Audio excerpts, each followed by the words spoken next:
అనుభవంలోనికి మనం నడిపించబడాలి. ఆ నీరు అనేది దేవుని వాక్యానికి సాదృశ్యంగా ఉంది.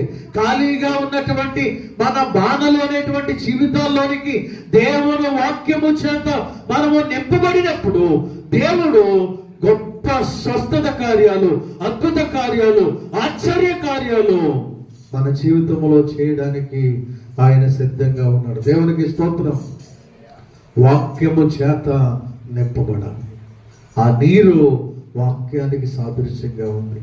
ఏ క్రైస్తవుడు, ఏ విశ్వాసి దేవుని వాక్యము చేత నింపబడతాడో దేవుడు ఆ వారి జీవితంలో గొప్ప కార్యాలు చేస్తాడు. అవి ఖాళీగా ఉన్నంతసేపు దేవుని కార్యాలు చూడలేము. దేవుడు ఆ ఖాళీగా ఉన్న జీవితాల్లో ఏ కార్యాలు చేయడు.